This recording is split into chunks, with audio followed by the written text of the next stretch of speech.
De todas as batalhas que encontramos aqui do Velho Testamento, provavelmente essa de Davi e Golias seja mais conhecida. É o duelo mais famoso que existe na história da humanidade. Davi era um jovenzinho, de estatura mediana, talvez baixinho. Golias era um homem experimentado em guerras, e ele tinha a altura de 3 metros e 33 centímetros. Sim, ele era um gigante. A batalha foi entre o bem e o mal, a batalha foi entre a luz e as trevas. O inimigo, no entanto, não era Golias, o gigante, mas a idolatria de Golias.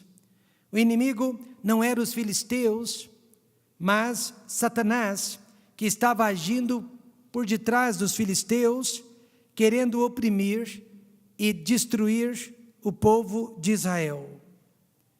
O apóstolo Paulo assim explicou para nós, em Efésios 6, versículo 12, porque não temos que lutar contra a carne, não temos que lutar contra o sangue, mas sim contra os principados, contra as potestades, contra os príncipes das trevas deste século.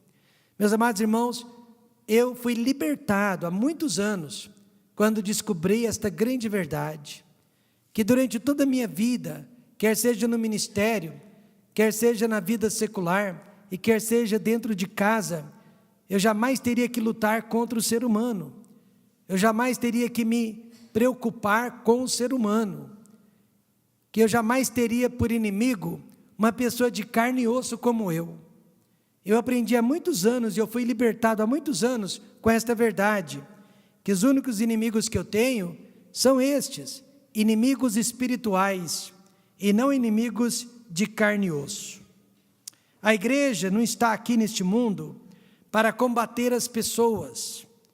A igreja pode combater o pecado das pessoas, mas jamais as pessoas que foram criadas à imagem e semelhança de Deus.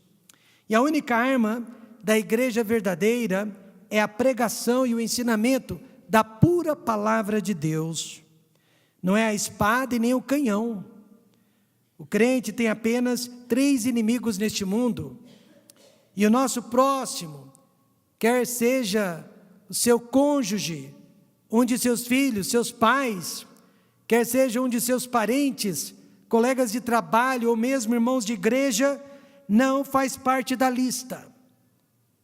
Os nossos inimigos são Satanás, o sistema do mundo em que vivemos e a nossa própria carne. E desses, o mais perigoso é a nossa própria carne. Se Davi tivesse lutado naquele dia com as mesmas armas do gigante filisteu, ele teria perdido, ele teria caído em batalha. Ele não era páreo para Golias. Assim como eu e você nesta noite, não somos páreos para a nossa própria carne. Não somos páreos para o diabo e muito menos para este mundo em que vivemos. Precisamos então lutar com as armas de Deus, com as armas espirituais. Nesta noite, o que precisamos saber sobre os nossos inimigos? Em primeiro lugar, os nossos inimigos são poderosíssimos. Veja você no versículo 4, saiu do arraial dos filisteus um homem guerreiro, cujo nome era Golias, Golias de Gate, que tinha de altura 6 côvados e 1 palmo. Golias significa esplendor, Golias significa grandeza. Ele era um gigante de 3 metros e 33 centímetros, causava medo, a presença dele impactava as pessoas, tirava a admiração de qualquer outro ser humano que chegasse perto dele. Você sabia que o homem mais alto do mundo, registrado no livro do Guinness, foi Robert Wadlow, e ele media 2 metros e 72 centímetros de altura.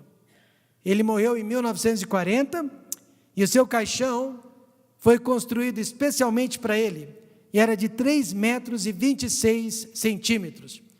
E foram necessários 12 homens para carregar aquele caixão. E atualmente o homem mais alto do mundo tem apenas 34 anos de idade, nasceu na Turquia e ele mede 2 metros e 46 centímetros. Golias, veja você, foi mais alto do que todos estes. Ele era descendente dos Anaquins e para possuir a terra prometida, Israel precisou derrotar os Anaquins. Israel precisou derrotar os gigantes que habitavam naquela terra. Nesta noite, para possuirmos as bênçãos de Deus. Quantos acreditam que Deus tem bênçãos para você? Para possuirmos essas bênçãos, precisamos lutar contra os gigantes das nossas vidas. Eles são poderosos, mas eles não são onipotentes. Amém, irmãos? Eles são poderosos, mas só Deus é onipotente. Veja então o ponto fraco dos nossos inimigos. Trazia na cabeça um capacete de bronze e vestia uma couraça de escamas, e era o peso da couraça de 5.000 ciclos de bronze, o que parecia dar poderio para Golias, na verdade era o seu ponto fraco. Capacete de bronze para proteger a cabeça dele, uma couraça de escamas para proteger o pescoço até a cintura dele, só que tudo isso pesava pelo menos 71 quilos. Depois, ele tinha grevas ou botas de bronze para proteger as coxas até os calcanhares, que pesavam cerca de 7 quilos. Ele ainda tinha um escudo para proteger os ombros, pesando cerca de 13,5 quilos. Então, ao todo, a armadura de Golias pesava cerca de 124 quilos. 124 quilos. Eis aqui o ponto fraco. Não podia correr, não podia se movimentar, porque ele tinha que carregar uma armadura que era pesada demais, até mesmo para ele. Nesta noite, muitos crentes estão perdendo a batalha para os inimigos por causa de muito peso morto que há na vida deles. Por causa de muita distração, por causa de muita inquietação, por causa de muitos embaraços. E Hebreus 12, verso 1 diz: deixemos todo o embaraço, que significa peso, e o pecado que tão de perto nos odeia, e corramos com paciência a carreira que nos está proposta. Amém, irmãos? Nós precisamos deixar este peso, esses pesos mortos para trás. Há muitos anos, minhas filhas, quando eram crianças, elas ouviam a história infantil de um mocinho que se chamava Cristão. Cristão estava participando de uma maratona cristã e ele queria chegar em primeiro lugar para a honra e a glória de Jesus Cristo. Mas durante a maratona, Satanás lhe apareceu revestido de vendedor de sonhos. E Satanás lhe mostrou um par de sapatos dourado, feito de ouro, e ofereceu ao cristão. Mas eram sapatos pesados, iriam diminuir a capacidade de correr, a capacidade de se movimentar. E o cristão olhou para o diabo e disse: senhor vendedor, isso aqui não é um piquenique, isso aqui é uma corrida. Eu não preciso de sapatos de ouro que vão me impedir de correr e chegar até a linha final. E cristão rejeitou aquele elefante branco, rejeitou aqueles sapatos. E assim também, irmãos, este mundo nesta noite oferece muitos sapatos de ouro para os filhos de Deus. São pesados, seria impossível carregá-los sem sair da corrida, sem perder a corrida. Naquele dia, se Davi tivesse lutado com as mesmas armas, com a mesma armadura de Golias, ele teria caído morto, ele teria perdido. Tentaram vesti-lo assim, tentaram fazê-lo vestir uma armadura, mas Davi rejeitou todo aquele aparato e correu livremente para lutar contra o seu inimigo. Se nós queremos vencer o inimigo que impede a felicidade do nosso lar, o inimigo que impede a nossa fidelidade na igreja, o inimigo que impede nós de agradarmos a Deus, precisamos tirar tudo aquilo que está embaraçando as nossas vidas e correr livremente para agradar ao Senhor Jesus Cristo. No versículo 7, veja só as armas do inimigo. E a haste da sua lança era como o eixo do tecelão, e a ponta da sua lança de 600 siclos de ferro, e diante dele ia o escudeiro. O inimigo, irmãos, é impiedoso. Se ele tiver uma única oportunidade sobre nós, ele vai nos matar. E ele não deseja apenas matar, mas fazer sofrer, fazer sangrar, fazer chorar, fazer sentir dor. A lança de Golias media quase 8 metros de comprimento. Ela podia atravessar vários homens de uma vez só. E esta lança pesava 17 quilos. A Bíblia diz que Satanás também tem lanças. E ele está esperando a melhor das oportunidades para nos atravessar com a sua lança, para destruir a nossa reputação, destruir a nossa família, destruir o nosso testemunho, destruir os nossos filhos. Ele quer com uma lança só atravessar pai, mãe e filhos. Ele quer com uma lança só atravessar a igreja. Efésios 6,16 diz: tomando sobretudo o escudo da fé, com o qual podereis apagar todos os dardos inflamados do inimigo. Ele não vai deixar de lançar os seus dardos, mas nós estamos protegidos através da fé na palavra de Deus. Golias, ele foi destruído pelas próprias armas que carregava. Davi matou Golias, não com a pedra, mas com a própria espada de Golias. Você sabia que nós também temos uma espada? E ela se chama espada do Senhor, amém, irmãos? E todas as vezes que nós encontramos problemas no ministério, todas as vezes que nós encontramos problemas na família, todas as vezes que encontramos problemas na vida, nós vamos agir de acordo com a palavra de Deus. Nós vamos usar a palavra de Deus, a espada do Senhor, porque essa é a nossa proteção contra os dardos inflamados do diabo. Você sabia que a garça também tem uma maneira muito especial de se proteger dos ataques de seus inimigos? Ora, gaviões ou águias são predadores naturais da garça. E a garça sabe quando eles estão vindo. Geralmente a águia ou o gavião, eles voam ferozmente, velozmente, em direção à garça para atacá-la. Ela fica firme no seu lugar, ela não arreda pé, ela apenas levanta o seu bico. E o próprio inimigo, com a fúria, com a violência do ataque, é atravessado pelo bico da garça. E assim também deixa os inimigos, que eles venham, que seja Satanás, que seja o sistema desse mundo, que seja a nossa própria carne, serão derrotados pela espada do Senhor. Serão derrotados pelo escudo da fé. O crente se protege de seus inimigos, ficando quieto e firme. Amém, irmãos?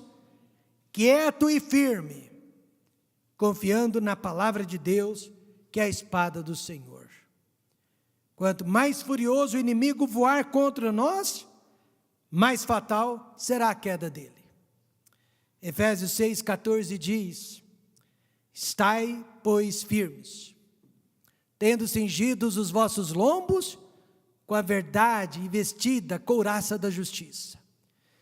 Eu escuto pessoas me dizendo: pastor, eu não vou mais à igreja por causa de fulano, cicrano e beltrano. E eu digo para aquela pessoa: não faça isso, esta é a vontade do diabo, este foi o dardo inflamado que ele lançou. Fique firme, amém, irmãos? Não arrede pé do lugar onde você está. Deixe o inimigo tagarelar, deixe o inimigo ameaçar, deixe o inimigo praguejar, Porque se você está dentro da palavra de Deus, você já é mais do que um vencedor. Veja, em segundo lugar, os nossos inimigos são poderosíssimos e presunçosos. Disse mais o filisteu: hoje desafio as companhias de Israel, dizendo: dai-me um homem para que ambos pelejemos.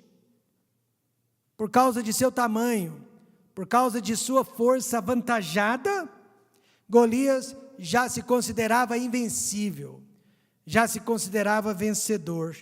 Mas a Bíblia diz o que, irmãos? A Bíblia diz o que? A Bíblia diz: a soberba precede a ruína, e a altivez do espírito precede a queda. Eu e você não somos nada sem Deus. Golias simboliza Satanás, o diabo. E o que Satanás usa para nos derrotar? Para nos convencer do derrotismo. Ele usa a estratégia da mentira e a estratégia do medo. Primeiro a mentira, olha que mentira no versículo 9. Se ele puder pelejar comigo e me ferir, a vós seremos por servos. Porém, se eu o vencer e o ferir, então a nós sereis por servos e nos servireis.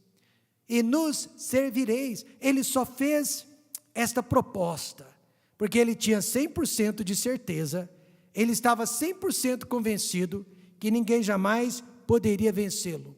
Mas era uma mentira. Os filisteus jamais iriam se submeter, servir voluntariamente à nação de Israel. Tanto é verdade que quando Golias caiu morto, caiu vencido, os filisteus fugiram, todos eles, mas nenhum deles se entregou voluntariamente a Israel. Era mentira. E nesta noite o inimigo está mentindo. Ele está dizendo: sua vida vai ser muito melhor fora da igreja. Ele está dizendo: sua vida vai ser muito melhor com o divórcio. Ele está dizendo que a sua vida será muito melhor no pecado. Mentira. Mentira. Há alguns anos atrás, eu me lembro, o Brasil, a seleção brasileira, foi jogar na Argentina. E era um jogo de vida ou morte. E um ex-jogador argentino muito famoso apareceu no vestuário da nossa seleção, não da seleção dele. E ele encheu a bola dos nossos jogadores. Ele disse para os jogadores e para a imprensa que o Brasil era o favorito, que o Brasil era o melhor time do mundo e que nós tínhamos o melhor jogador do mundo. E ele encheu os nossos jogadores de soberba e de presunção. Naquela noite, o Brasil levou a maior surra da Argentina. O melhor jogador do mundo foi um dos piores jogadores em campo. Qual foi a arma que ele usou? A da mentira, da presunção. E eu pergunto: quem está mentindo para você nesta noite, no seu local de trabalho? Quem está mentindo para você, jovem, na escola? Quem está mentindo para você em casa, ou até mesmo na igreja? Nunca se esqueça das palavras do Senhor Jesus Cristo. Ninguém é bom, senão um, que é Deus. Se você quer vencer o inimigo, você precisa conhecer a verdade. E a verdade é que você e eu não passamos de pecadores inveterados. Paulo disse, como está escrito: não há um justo, nenhum sequer. Portanto, podem contar todas as mentiras a meu respeito. Eu sei quem eu sou. E eu sei que eu sou um pecador que precisa da misericórdia de Deus. Depois da mentira, vem o medo. Olha o que aconteceu com Saul e os demais soldados no versículo 11. Ouvindo então Saul e todo Israel estas palavras do filisteu, espantaram-se e temeram muito, não pouco. O medo só ocorre quando acreditamos nas mentiras do inimigo, ou quando levamos a sério as suas ameaças. Eu quero saber nesta noite, onde estava Saul, que corajosamente havia vencido os amonitas, os amalequitas e até os filisteus numa outra ocasião. Onde estava Abner, capitão do exército, homem valente, valoroso? Onde estava Jonatas, filho de Saul, que derrotou uma guarnição inteira de filisteus? Onde estavam esses homens corajosos? Todos eles foram contaminados, afetados pelo espírito de medo. E nada tira mais a nossa paz, nada causa mais derrota em nossas vidas do que medo. Meus irmãos, não precisamos ter medo. Maior é o que está em nós do que aquele que está no mundo. Muitos são os obstáculos, muitas são as dificuldades, mas Deus está conosco, amém, irmãos? É nisso que temos que crer e acreditar. Aqueles homens, apesar de experientes, já tinham provado a valentia deles em outras ocasiões, ficaram com medo. A Bíblia diz, temeram muito. Todos eles ficaram morrendo de medo por causa da mentira de Golias. O único que não foi contaminado pelo medo foi o jovenzinho chamado Davi. Por quê, pastor? Porque ele não acreditou na mentira. Enquanto todos os homens estavam olhando para Golias, Davizinho estava olhando para Deus. Amém, irmãos? Ele estava olhando para Deus. Davi disse no versículo 46, e toda a terra saberá que há Deus em Israel. Saul, Abner, Jonatas, todos os soldados de Israel, tiraram os olhos de Deus e colocaram-nos em Golias. Davi tirou os olhos de Golias e olhou para Deus.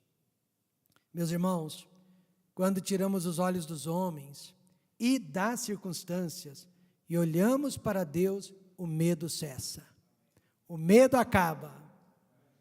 E é disso que nós estamos precisando antes dessas conferências. Precisamos tirar os olhos do mundo, os olhos dos homens e começar a olhar para Deus. Os inimigos são poderosos, eu não nego. Os inimigos são presunçosos. Mas em terceiro e último lugar, os inimigos são perdedores. Nós estamos do lado certo. Versículo 50 diz, assim prevaleceu contra o filisteu, com uma funda, tipo estilingue, e com uma pedra, e feriu o filisteu e o matou, sem que Davi tivesse uma espada na mão. Por quê, meus amados irmãos? Porque Golias, ele veio atrás de Davi com toda uma armadura, ele veio com todos os instrumentos de corte, de morte, e Davi veio apenas em nome do Senhor. Apenas em nome do Senhor. Não precisava de mais nada. Humanamente falando, a vitória de Davi seria impossível. Humanamente falando, Davi teria morrido, feito uma barata, esmagada. Mas divinamente falando, ele venceu, sem que tivesse uma arma sequer em suas mãos. Eu quero que você saiba nesta noite, Satanás, o nosso adversário, não tem medo de Davi. Satanás, o nosso adversário, não tem medo de nenhum de nós. Ele conhece a nossa vida, ele conhece as nossas fraquezas, ele sabe no que pensamos, ele sabe o que sentimos. Ele não tem medo de nenhum de nós, mas ele tem medo de Deus. Tiago 2,19 diz, tu crês que há um só Deus? Fazes bem, também os demônios o creem e estremecem. Os demônios só têm medo de Deus. Golias só perdeu porque Davi não lutou em nome de Israel, Davi não lutou em nome de sua família, não lutou em nome de si mesmo. Davi lutou em nome do Senhor. Sabe por que eu acredito no futuro do Templo Batista Maranata? Porque por mais que você não acredite, essa igreja não é do pastor, essa igreja é de Jesus Cristo. E ela já pertence a Ele desde que nasceu. Ele só vai nos utilizar enquanto Ele quiser. Mas nesta noite, se a luta é sua, você vai sozinho. Se a luta é de Deus, Ele te acompanha. Por que Davi venceu? Veja o verso 37. O inimigo, seja ele quem for, seja ele o que for, não resiste à verdadeira fé. Disse mais Davi: o Senhor me livrou das garras do leão. O Senhor me livrou das garras do urso. O Senhor me livrará das mãos deste filisteu. Então disse Saul a Davi: vai, e o Senhor seja contigo. Em outras palavras, se você tem tamanha fé, quem sou eu para te segurar? Se você acredita assim neste seu Deus, quem sou eu para impedi-lo? E olha que Davi era um jovenzinho. Ele era um jovenzinho, mas um servo provado e aprovado por Deus, porque na sua intimidade, na sua privacidade, ele já havia protegido as ovelhinhas de seu pai, de um leão feroz e de um urso feroz. Mas a quem ele deu crédito? A Deus. Amém, irmãos? Você observa aqui nesse texto, que o tempo todo Davi falava, o Senhor, o Senhor, o Senhor. E o seu inimigo Golias dizia, eu.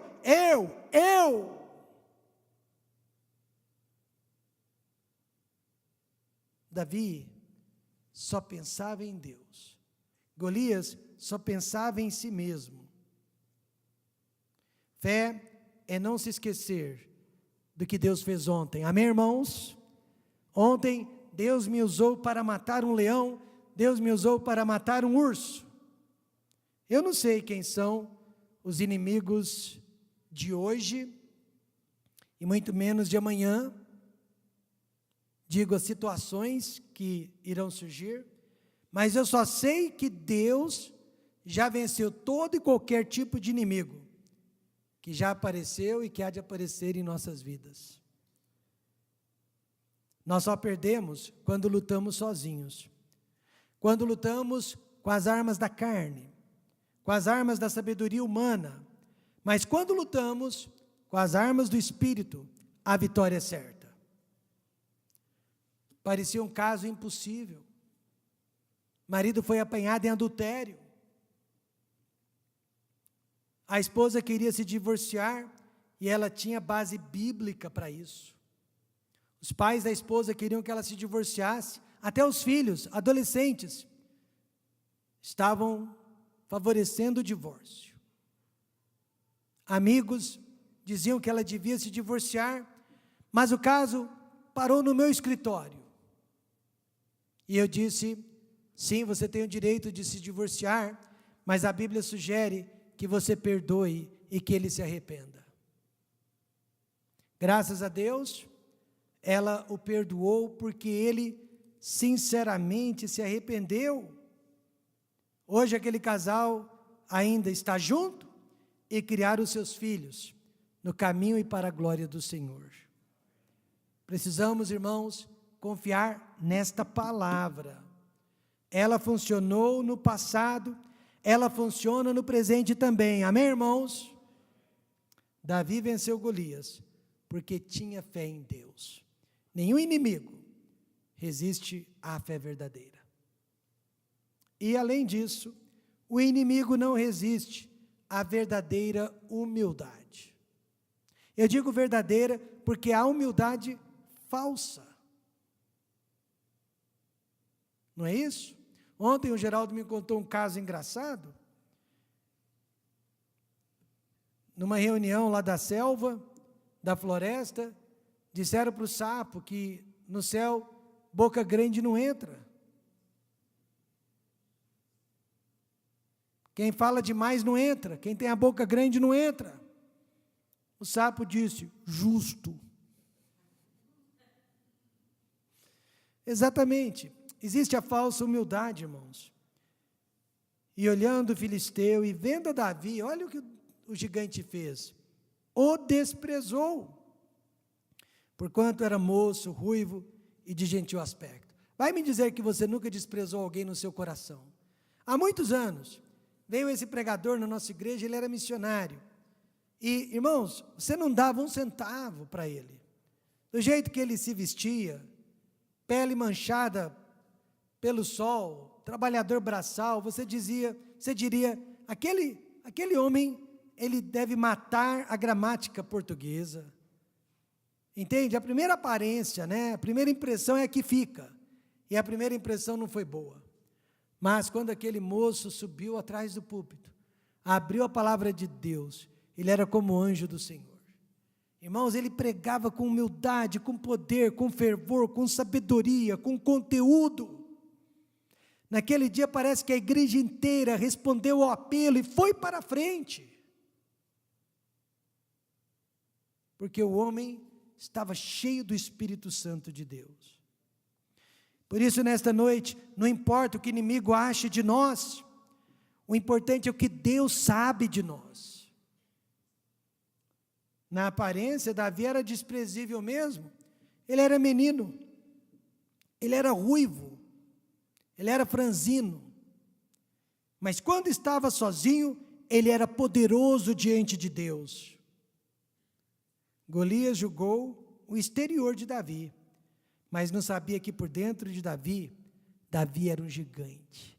Por dentro, Davi era maior do que Golias, amém, irmãos? Maior que Golias.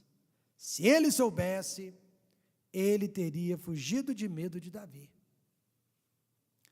Humildade é atribuir a Deus todas as vitórias de sua vida e atribuir a si mesmo todas as derrotas. Davi disse que Deus o ajudou a matar o leão e o urso. Agora Davi diz: Deus irá me entregar este filisteu. Mais uma vez, Davi não dizia eu, Davi dizia o Senhor. E o filisteu dizia eu. Quando estamos na batalha, a humildade faz toda a diferença. Perdemos ou ganhamos, dependendo do que pensamos a nosso próprio respeito. Certo, pastor, percebendo o pecado de orgulho na sua própria vida, procurou a ajuda de um amigo e disse: olha, eu sinto que eu estou demais para mim mesmo. Eu sinto que eu estou destruindo o meu ministério com orgulho ferido, achando-me importante demais. O que você sugere?